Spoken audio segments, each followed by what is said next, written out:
नमस्कार साथियों, स्वागत है फिर से आपका मेरे यूट्यूब चैनल द क्लासरूम में।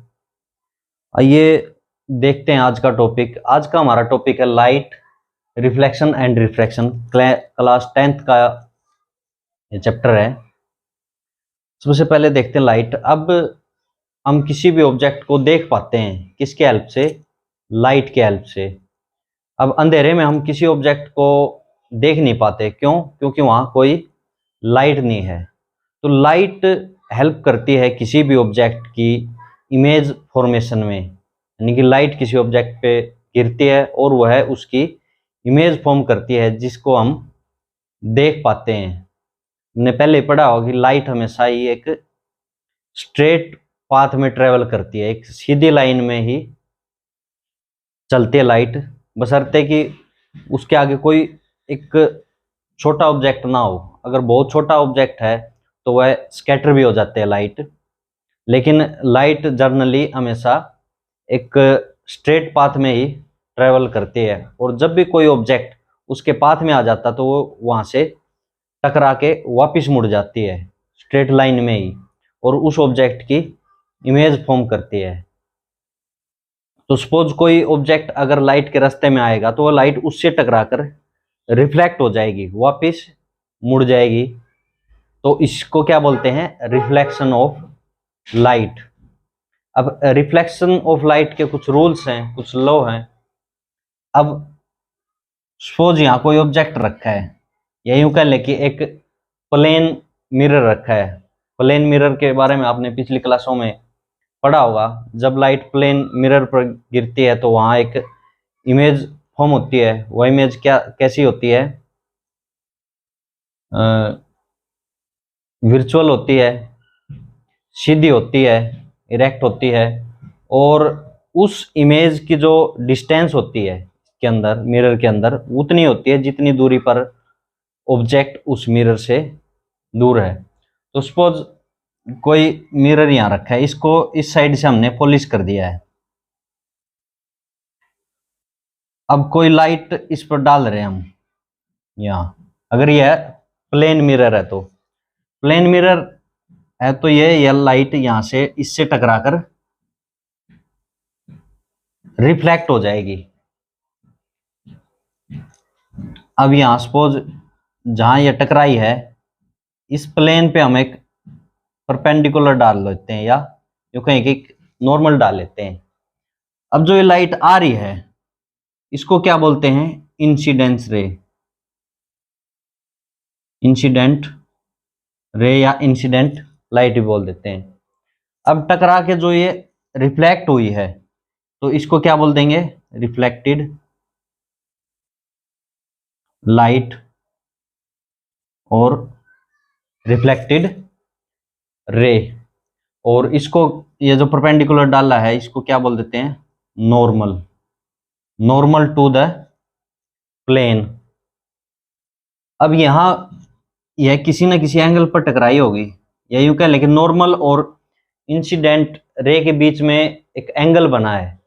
इसी तरह नॉर्मल और रिफ्लेक्टेड लाइट के बीच में भी एक एंगल है। अब जो इंसिडेंट रे या इंसिडेंट लाइट और नॉर्मल के बीच में जो एंगल बना है इसको बोलते हैं इंसिडेंस एंगल। और रिफ्लेक्टेड लाइट और नॉर्मल के बीच में जो एंगल बना है इसको क्या बोल देंगे? Angle of reflection.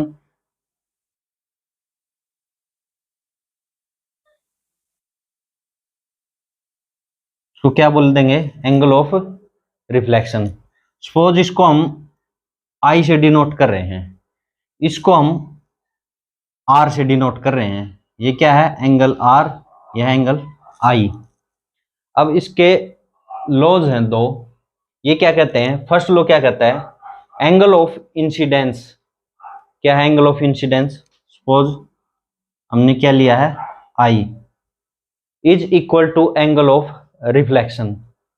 ये एंगल ऑफ इंसिडेंस है, किसके इक्वल होगा? एंगल ऑफ रिफ्लेक्शन के। ये हमेशा इक्वल होंगे। सपोज ये लाइट, मान लो किसी टॉर्च से इस सरफेस पे हम लाइट डाल रहे हैं, यह नॉर्मल के साथ कितना एंगल बना रही है? 30 डिग्री। तो ये रिफ्लेक्ट भी कितने एंगल पे होगी? 30 डिग्री पे। अगर 45 डिग्री है तो यह एंगल भी कितना होगा, 45 डिग्री। यानी कि ये जो एंगल है प्लेन सरफेस पे अगर हम लाइट इंसिडेंस करते हैं तो रिफ्लेक्ट किस एंगल पे होगी, उसी एंगल पे। एंगल ऑफ इंसिडेंस और एंगल ऑफ रिफ्लेक्शन जो है हमेशा इक्वल होगा। यह है first law of reflection. Second law क्या कहता है, द इंसिडेंट रे, यह incident ray normal to the mirror, यह जो नॉर्मल हमने डाला है at the point of incidence, ये क्या हो गया, point of incidence, and the reflected ray all lies in the same plane. ये 2D में दिखाया गया हमें, तो ये जो तीनों जो हैं एक ही प्लेन में लाई करेंगे। यानी कि सपोज यह प्लेन सरफेस है, इधर से हम लाइट डाल रहे हैं, इस पे लाइट इंसिडेंट कर रहे हैं, तो यह रिफ्लेक्ट होकर कैसे आएगी, इसी प्लेन में, इसी तरफ आएगी। ठीक है, तो ये तीनों क्या करेंगे, सेम प्लेन में लाई करेंगे। ठीक है, तो अब एक तो होते हैं जैसे प्लेन मिरर, आपने देखा होगा जब आप बार्बर शॉप में जाते हो तो वहां एक बड़ा सा मिरर लगा होता है। उस तरह का मिरर क्या होता है, वो होता है प्लेन मिरर। लेकिन मिरर जो है वो स्पेरिकल भी होते हैं, स्पेरिकल मिरर।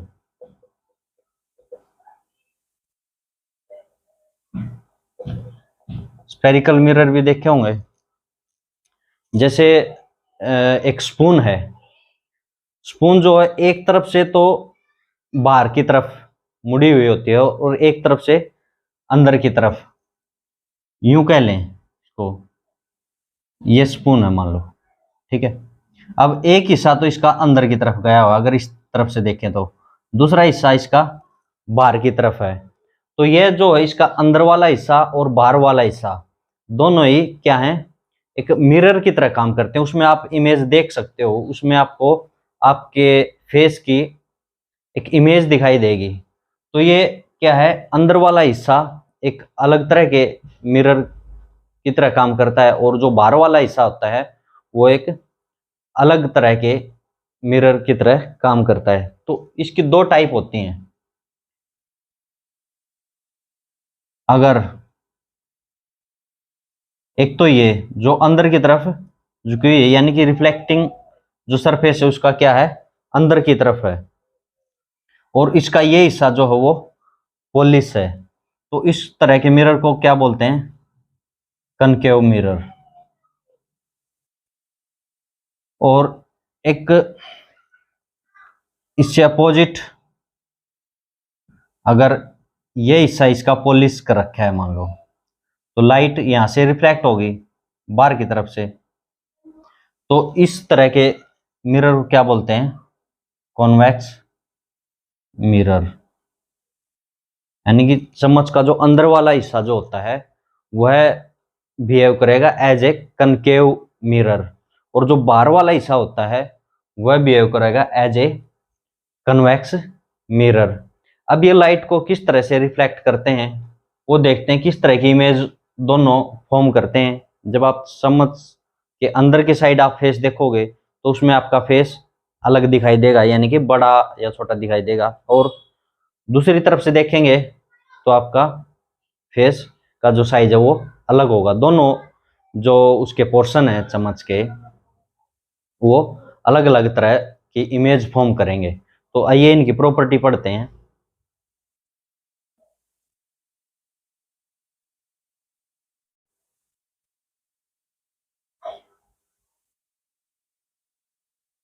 यहां हम देख पा रहे हैं दो तरह के मिरर हैं, ये कनकेव मिरर और ये है कन्वेक्स मिरर। सबसे पहले देखते हैं कनकेव मिरर। सपोज इसकी जो है कनकेव मिरर की ये जो सरफेस है ये क्या है, पेंटेड है, पेंट कर रखे है इस साइड से इसका जो अंदर वाला हिस्सा है यही इसका रिफ्लेक्शन करता है।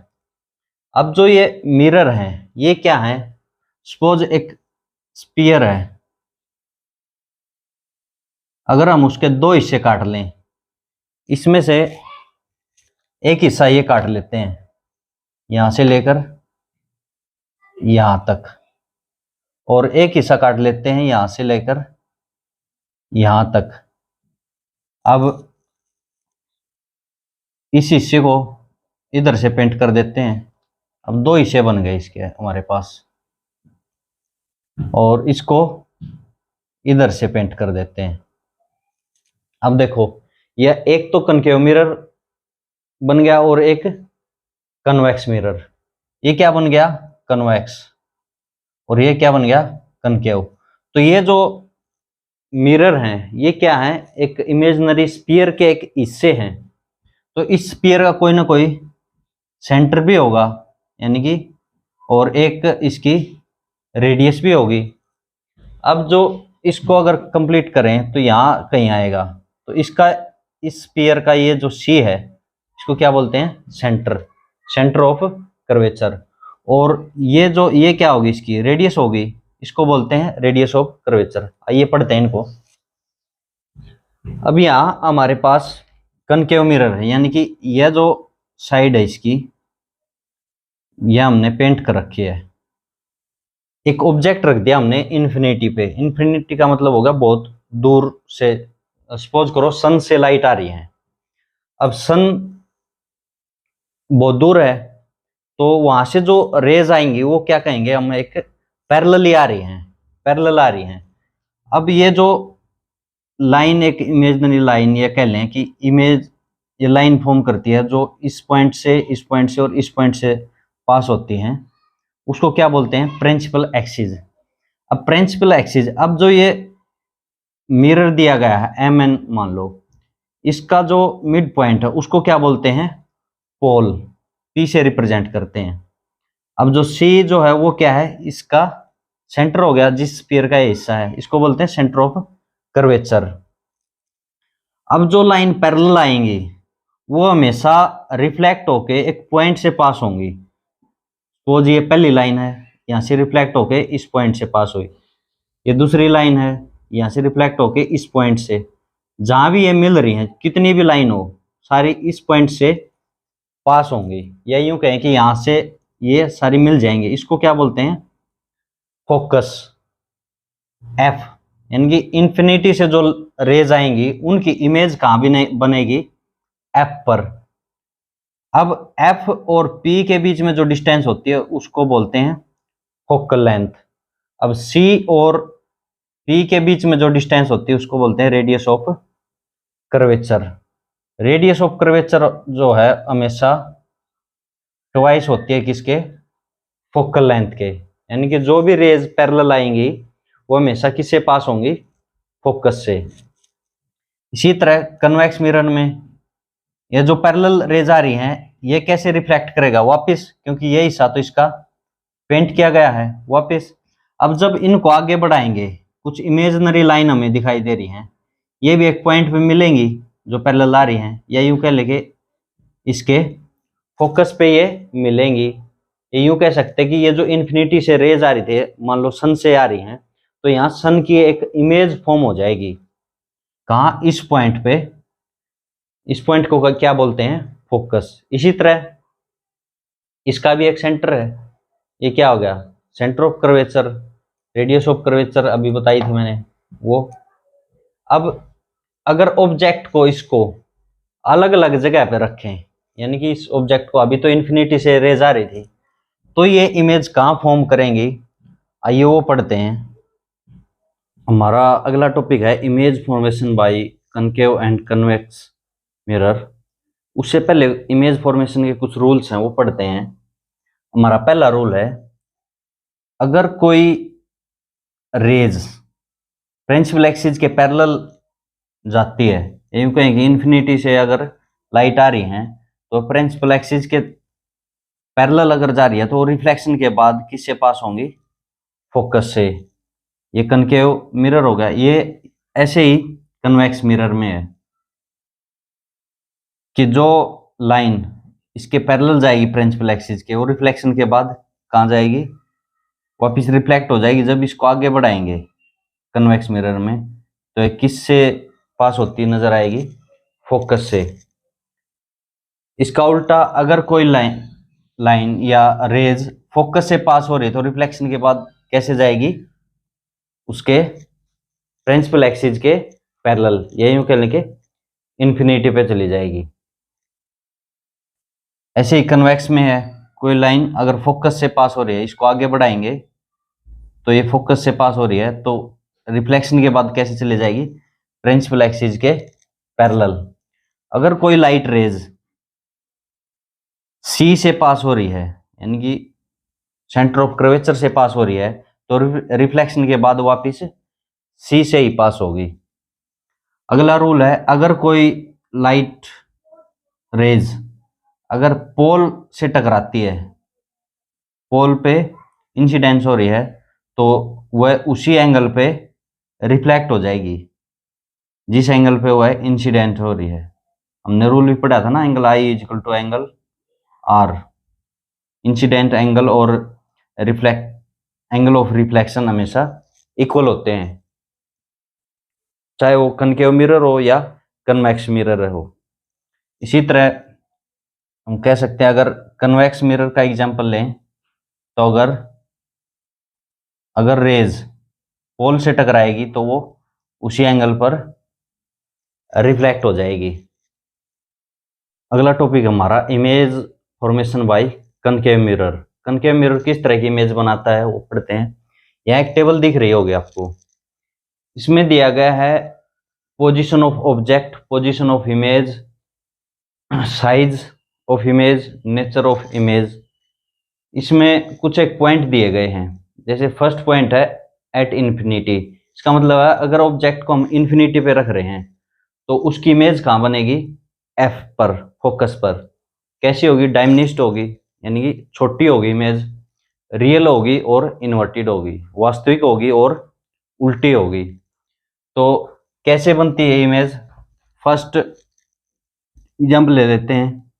मान लो यहाँ कोई ऑब्जेक्ट रखा है ए बी, बहुत दूर रखा है, सन का एग्जाम्पल ले लो, वहां से रेज आ रही हैं। तो अभी हमने रूल पढ़ा था, अगर कोई रेज प्रिंसिपल एक्सिस के पैरेलल आएंगी और रिफ्लेक्शन के बाद किससे पास होंगी, फोकस से। ये रेज गई और फोकस से पास हो गई। इसी तरह यहाँ से कोई रेज आ रही है प्रिंसिपल एक्सिस के पैरेलल और वो रिफ्लेक्शन के बाद फोकस से पास हो गई, यही इसकी इमेज बन गई। देखो छोटी सी डॉट टाइप।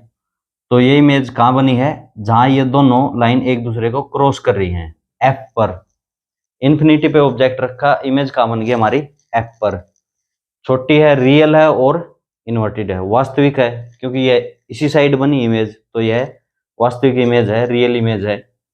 आपने एग्जाम्पल देखा होगा, अगर आप कनकेव मिरर लेते हैं और उसको सन की तरफ फेस करके रख के नीचे कोई कागज रखते हैं, तो कागज पर आपको एक डॉट दिखाई देगा, बहुत ही चमकीला डॉट, और कुछ देर बाद वह कागज जो है बर्न होना स्टार्ट हो जाएगा। क्यों, क्योंकि जो एनर्जी है वो है एक जगह पे, जो हीट है सन की एक जगह पे कन्वर्ज हो गई, इसलिए इसको कन्वर्जिंग मिरर भी बोलते हैं।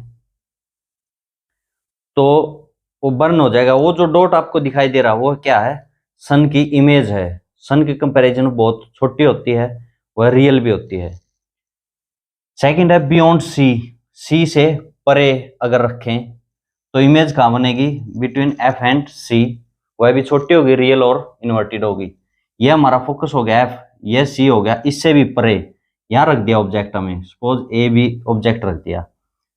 तो एक जो प्रिंसिपल एक्सिस के पैरेलल जो रेज जाएगी वो रिफ्लेक्शन के बाद किससे पास होगी, फोकस से। ये लाइन, ये रेज गई, ये रिफ्लेक्शन के बाद फोकस से पास होगी।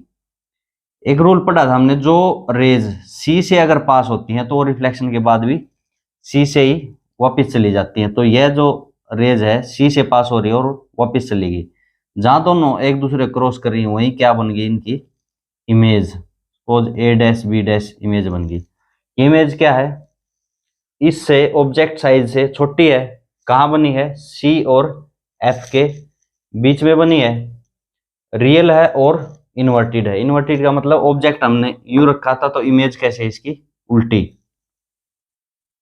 थर्ड है, अगर सी पे ऑब्जेक्ट रखें, यहाँ ये ऑब्जेक्ट रख दिया हमने ए बी, वही एक रेज जो प्रिंसिपल एक्सिस के पैरेलल जा रही है, रिफ्लेक्शन के बाद किससे पास होगी, एफ से। दूसरी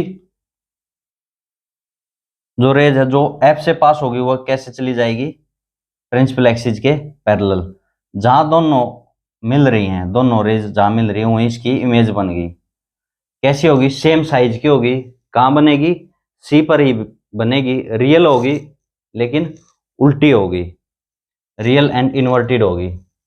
नेक्स्ट केस है, अगर ऑब्जेक्ट हम एफ और सी के बीच में कहीं रखें, ये रख दिया, ये पॉइंट हमारा सी हो गया, ये पॉइंट हमारा एफ हो गया, यहां ऑब्जेक्ट रख दिया हमने, तो जो पैरेलल जाएगी प्रिंसिपल एक्सिस के वो रिफ्लेक्शन के बाद फोकस से पास होगी, या रेज चली गई।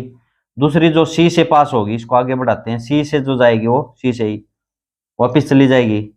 यहाँ इमेज बन रही है जहां ये क्रॉस कर रही है, तो इमेज कहां बनी है, बियॉन्ड सी, सी से भी परे। और इमेज कैसी है, हाईली एनलार्ज्ड, इससे बहुत बड़ी बनी है। जितना बड़ा ऑब्जेक्ट रखा था तो उसकी इमेज उससे बहुत बड़ी बनी है। और कहां बनी है, बियॉन्ड सी, सी से परे। और यह भी रियल है और इन्वर्टेड है। अगला हमारा एग्जांपल है एट एफ। अगर हम यहां रखते हैं ऑब्जेक्ट एफ पर रखेंगे तो क्या होगा, एक रे जो प्रिंसिपल एक्सिस के पैरेलल जाएगी वो रिफ्लेक्शन के बाद फोकस से पास हो जाएगी। दूसरी एक जो सी से पास हो रही है, यहां से जब रे जा रही है, अगर सी से जाएगी तो वापस भी सी से ही पास हो जाएगी। तो ये कहाँ मिल रही है, कहीं नहीं मिल रही। इसका मतलब जो इमेज है वो कहाँ भी नहीं, इन्फिनिटी पे बन गई, वो कहीं नहीं मिल रही, या बहुत दूर जाके बनेगी तो हम कह सकते हैं इन्फिनिटी पे बन गई। कैसी होगी इमेज, बड़ी होगी, रियल होगी और इन्वर्टेड होगी, उल्टी होगी। हमारा अगला केस है, अगर ऑब्जेक्ट कहाँ रखें, पी और एफ के बीच में रखें। ये हमारा प्रिंसिपल फोकस है, ये क्या है हमारा पोल, यहाँ इनके बीच में ऑब्जेक्ट रख दिया ऐसे। तो वही एक जो रेज सी से पास होती है रिफ्लेक्शन के बाद वापस सी से ही पास हो जाएगी। दूसरी अगर पोल से टकराती है तो उसी एंगल पे ये वापस इस तरफ रिफ्लेक्ट हो जाएगी। ये कहीं नहीं मिल रही, लेकिन इनको जब आगे बढ़ाएंगे इस तरह से तो जहां ये मिलेंगी वहीं इसकी इमेज बन गई। अब यह इमेज कहाँ बन रही है, बिहाइंड द मिरर, उस साइड बन रही है, पीछे की तरफ। अगर यहां से देखें तो मिरर के पीछे इमेज हमें दिखाई देगी। कैसी है, ऐसे ऑब्जेक्ट रखा तो ऐसे इसकी इमेज है। इसकी पोजीशन क्या होगी इमेज की, बिहाइंड द मिरर, और बड़ी है, एनलार्ज्ड है। और अभी तक जो इमेज बन रही थी वो क्या थी, सारी रियल थी और उल्टी थी, लेकिन यह एक्चुअली मिल नहीं रही, मिलती हुई प्रतीत होती है। यहाँ इमेज बन रही है इसकी, तो यह जो इमेज है वह कैसी है, वर्चुअल है और इरेक्ट है, यानी कि सीधी है। इसी तरह हम पढ़ते हैं image formation by convex mirror. इसमें ऑब्जेक्ट सबसे पहले वही है, अगर ऑब्जेक्ट को हम इन्फिनिटी पे रखते हैं तो इमेज कहाँ बनेगी, एफ पर, फोकस पर। कैसी होगी, हाईली डायमिनिस्ड होगी, बहुत छोटी होगी, वर्चुअल होगी और इरेक्ट होगी। फर्स्ट एग्जांपल देख लेते हैं। यहाँ इन्फिनिटी पे रख दिया हमने ऑब्जेक्ट को, तो जो लाइन पैरेलल जाएंगी प्रिंसिपल एक्सिस के रिफ्लेक्शन के बाद इधर चली जाएंगी, और इनको आगे बढ़ाएंगे तो यह फोकस पर से पास होती नजर आएंगी, फोकस से पास होती है जो पैरेलल जाती है। इसी तरह ये रेज जो है जो प्रिंसिपल एक्सिस के पैरेलल जा रही है वो है किससे पास होगी, फोकस से। वैसे तो ये इस तरफ रिफ्लेक्ट हो जाएगी, लेकिन इनको जब आगे बढ़ाएंगे तो कहाँ मिल रही है, फोकस पर। तो यही इसकी इमेज बन गई जो इन्फिनिटी से आ रही थी। वर्चुअल होगी और इरेक्ट होगी, वर्चुअल होगी, आभासी होगी और सीधी होगी। इसी तरह अगर ऑब्जेक्ट को सेकंड पोल और इन्फिनिटी के बीच में कहीं रखें, यह ऑब्जेक्ट रख दिया हमने सपोज ए बी, जो लाइन प्रिंसिपल एक्सिस के पैरेलल जा रही है वो रिफ्लेक्शन इस तरह रिफ्लेक्ट हो जाएगी, और आगे बढ़ाएंगे तो इसको किससे पास होगी, वो एफ से। और जो लाइन सी से पास होती है वो वापिस सी से चली जाती है, तो ये यहाँ से रिफ्लेक्ट होकर वापस चली जाएगी। जब इसको आगे बढ़ाएंगे तो यह सी से पास होती हुई हमें नजर आएगी। जहां दोनों एक दूसरे क्रॉस कर रही हैं, मिल रही हैं, वही इसकी इमेज बन गई। सपोज ए बी ऑब्जेक्ट था, इसकी इमेज क्या बन गई, ए डैश बी डैश, और कैसी है, छोटी है, वर्चुअल है क्योंकि ये मिरर के दूसरी तरफ बन रही थी, और इरेक्ट है, सीधी है।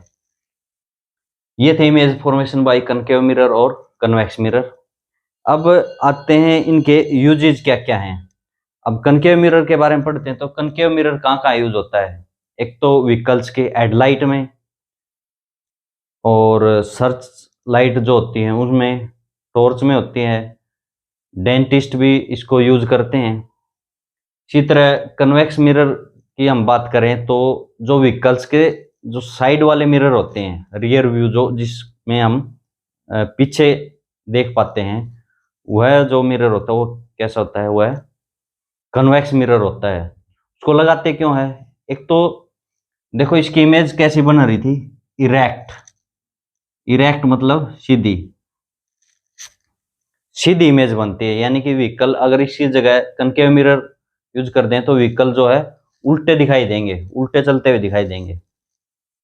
तो इसलिए हम यहाँ कन्वेक्स मिरर यूज करते हैं ताकि हमें ऑब्जेक्ट सीधी दिखे, इमेज जो है उनकी सीधी दिखे, और उसका जो फील्ड ऑफ व्यू होता है, यानी कि छोटे से मिरर में हम बहुत सारी चीजें हम पीछे देख सकते हैं, कई चीजों को एक साथ वो दिखा सकता है। इमेज थोड़ी सी छोटी करके डेमनेस्ट छोटी इमेज बनाता है उसकी, जितना बड़ा ऑब्जेक्ट होता है इमेज उसकी बहुत छोटी बनती है, तो उसका जो एरिया ऑफ व्यू है वह ज्यादा होता है। इसलिए उनमें हम कौन सा मिरर यूज करते हैं, कन्वेक्स मिरर। हमारा अगला टॉपिक है साइन कन्वेंशन, यानी कि ये जो हम ऑब्जेक्ट रखते हैं या इमेज जो बनती है उनकी, उनको हम मेजर कैसे करेंगे। अगर हमें किसी डिस्टेंस पे मान लो कोई ऑब्जेक्ट रखा है तो उसकी इमेज कितनी दूर बन रही है, उसको कैसे मेजर करते हैं।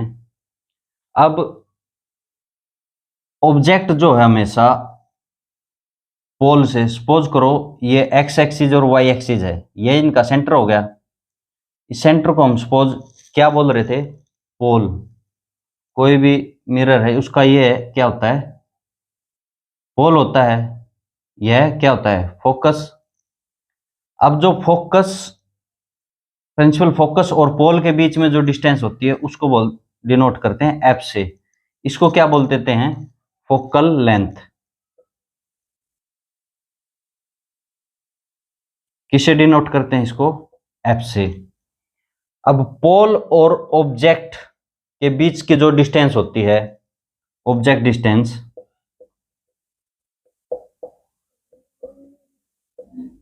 उसको डिनोट करते हैं यू से। सारी जो डिस्टेंसेस होती हैं पोल से मेजर करते हैं हम। अब जहां इमेज बनती है, इस तरफ बने या उस तरफ बने, उसकी जो डिस्टेंस है उसको बोलते हैं इमेज डिस्टेंस, उसको डिनोट करते हैं वी से। अब देखो इनको कब हम पॉजिटिव लेंगे कब नेगेटिव लेंगे, उसको कैसे मेजर करेंगे। अगर अब इनको सपोज कर लेते हैं हम, इस तरफ क्या होता है प्लस एक्स एक्सिस, इस तरफ क्या होता है माइनस एक्स एक्सिस, इस तरफ प्लस वाई एक्सिस, और इस तरफ क्या होता है माइनस वाई एक्सिस। अब जो माइनस एक्स एक्सिस की तरफ जो भी लेंगे, या यूं कह लें कि ऑब्जेक्ट डिस्टेंस होती है एक, तो अगर इस तरफ इमेज बने तो उसको भी नेगेटिव लेंगे। जो माइनस एक्स एक्सिस की तरफ होंगे उनको क्या लेंगे, नेगेटिव। अगर इस तरफ है, मान लो इमेज इस तरफ बनी है एक्स एक्सिस पे, प्लस एक्स एक्सिस पे, तो उसको क्या लेंगे हम हमेशा ही पॉजिटिव। अगर ऊपर है तो उसको क्या ले लेंगे पॉजिटिव, अगर नीचे है तो उसको क्या ले लेंगे नेगेटिव। आगे जब न्यूमेरिकल करेंगे तब समझेंगे इनको। तो सिंपल सी बात यह है कि सारी डिस्टेंसेस जो हैं वो पोल से मेजर होंगी माइनस एक्सिस की तरफ। सपोज ऑब्जेक्ट तो हमेशा इसी तरफ रखा जाता है। अब जो ऑब्जेक्ट डिस्टेंस है ये, तो इसको जब मेजर करेंगे तो इसको क्या लेंगे हमेशा नेगेटिव लेंगे। तो माइनस एक्सिस की तरफ सभी नेगेटिव, उस तरफ सभी पॉजिटिव, ऊपर पॉजिटिव। अब ये जो जितना बड़ा ऑब्जेक्ट होता है इसको डिनोट करते हैं object height. Suppose A B object रखा है तो ये क्या होगी, ऑब्जेक्ट हाइट h। अब मान लो इसकी कहीं यहाँ इमेज बन रही है इसकी, तो इसको डिनोट कर देते हैं h डैश से। यह क्या है, इमेज हाइट। h डैश को क्या मान लेते हैं हम, इमेज हाइट। अगर ये नेगेटिव तो इसका मतलब जो इमेज है वह उल्टी बनी है, अगर पॉजिटिव है तो वो इमेज सीधी ली गई है। तो आगे पढ़ते हैं हम मिरर फॉर्मूला।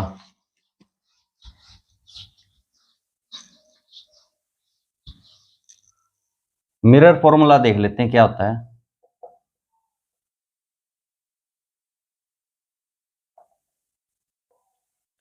मिरर फॉर्मूला यह कहता है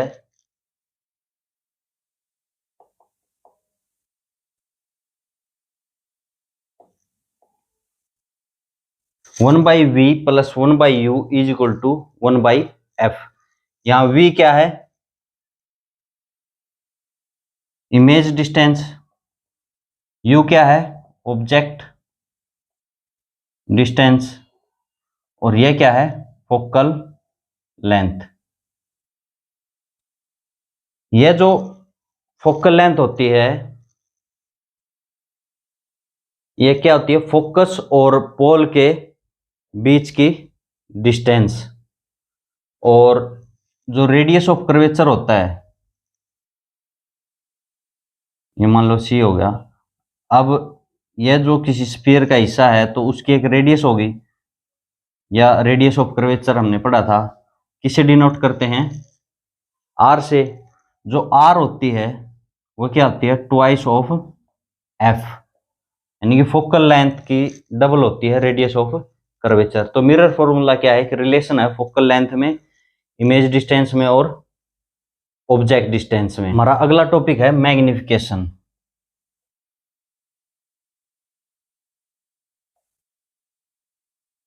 इसको m से डिनोट करते हैं मैग्निफिकेशन को।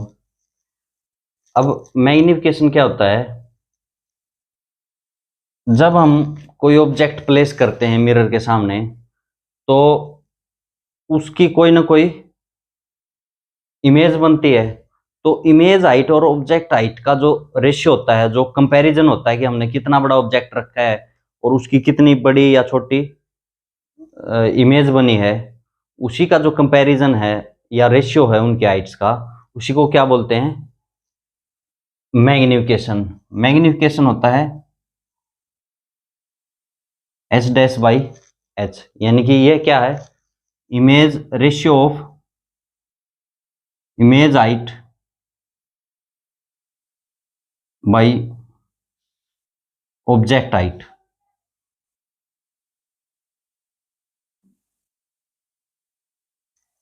इमेज हाइट और ऑब्जेक्ट हाइट का जो रेशियो होता है उसको क्या बोलते हैं, मैग्निफिकेशन।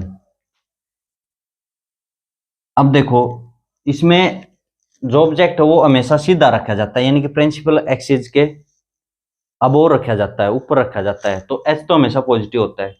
अगर इमेज उसकी प्रिंसिपल एक्सिस के ऊपर बन रही है, जैसे कन्वेक्स मिरर में जो बन रही थी, हमने यहाँ कहीं ऑब्जेक्ट रखा था, उसकी यहाँ इमेज बन रही थी कोई, तो यह प्रिंसिपल एक्सिस के ऊपर ही बन रही है, तो यह इमेज कैसी होगी, वर्चुअल होगी। तो इसको भी पॉजिटिव लेंगे, इसको पॉजिटिव लेंगे। इसका मतलब अगर m की वैल्यू अगर पॉजिटिव आ रही है, इसका मतलब इमेज कैसी है, वर्चुअल। और m की वैल्यू नेगेटिव आ रही है तो इसका मतलब इमेज कैसी है, रियल है। अब मैग्निफिकेशन का एक और फॉर्मूला होता है, इसकी इमेज डिस्टेंस और ऑब्जेक्ट डिस्टेंस के बीच में भी एक रिलेशन होता है। वह क्या होता है, m = -v/u। यह रिलेशन होती है मैग्निफिकेशन में, इमेज डिस्टेंस में और ऑब्जेक्ट डिस्टेंस में।